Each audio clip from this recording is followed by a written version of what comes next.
9 on your side has learned of an apparent glitch at the Ohio BMV that tonight has some Cincinnati area drivers receiving a second driver's license in the mail. Consumer reporter John Matarese was the first to learn of this. He joins us in the studio now with details. What's going on here, John?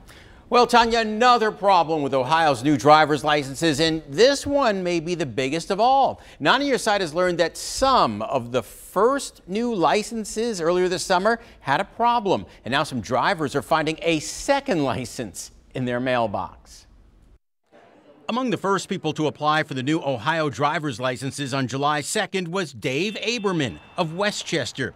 He was aware the BMV no longer prints licenses while you wait, so he went home and checked his mail every day.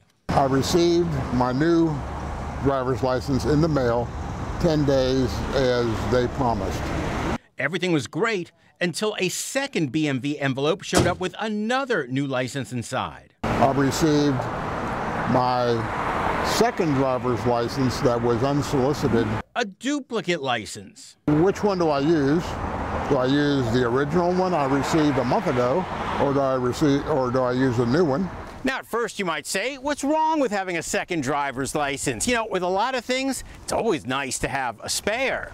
Problem is, if that second license falls into the wrong hands, you can be in a heap of trouble. Somebody else could have received the second one and used your identity? That is correct. So we contacted Ohio's Department of Public Services, which oversees the BMV, and learned of a glitch. Spokesman Lindsay Bower said a small number of licenses issued the first 3 days had a bad magnetic strip due to a vendor error. We're now reissuing those licenses. She said drivers should receive a letter explaining the problem, telling them to cut up the first license. But Dave Aberman says he never saw any such letter. I would like to know why I got 2 licenses. Yeah, how about that? The BMV says this affects only people who signed up for new licenses the first 3 days of July. But, you know, it's been a rough 2 months for the BMV with computer outages and lots of confusion over all the IDs you need to bring for a new license. Tanya Craig.